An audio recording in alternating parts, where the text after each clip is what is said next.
श्री राधे राधे।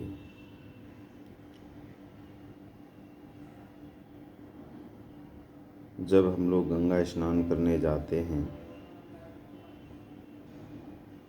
तीर्थ स्नान करने जब जाते हैं, किसी तीर्थ में जाते हैं और तीर्थ में जाकर जब हम स्नान करते हैं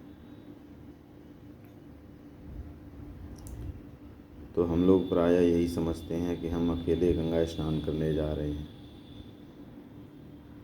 नहीं, ऐसा नहीं।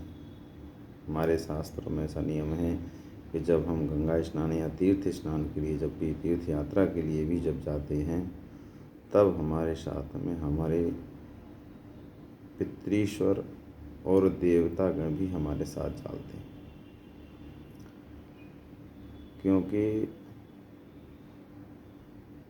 पद्म पुराण के सृष्टि खंड में ऐसा नियम मिला है कि स्नानार्थम उपगच्छन्तं देवाः पितृगणैशः वायुभूतास्तु गच्छन्ति तृषार्ता सलिलार्थिनः।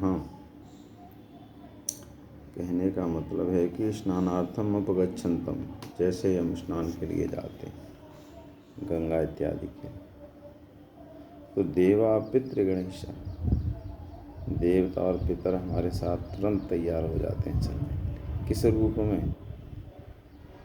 वायु भूतास्तु गच्छन्ति, वायु के स्वरूप में। क्यों? जल की अभिलाषा से ही क्यों जाते हैं? भोजन की अभिलाषा से क्यों नहीं?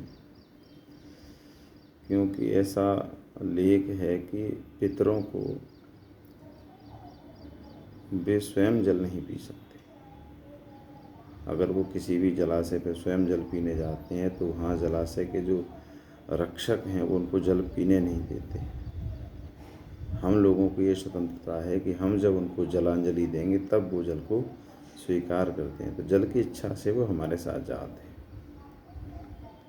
यदि हम जल नहीं देते हैं तो फिर क्या होता है? निराशाः पितरो यान्ति वस्त्र निष्पीडने कृते तस्मान्न पीडयेत् वस्त्रं कृत्वा पितृतर्पणम्।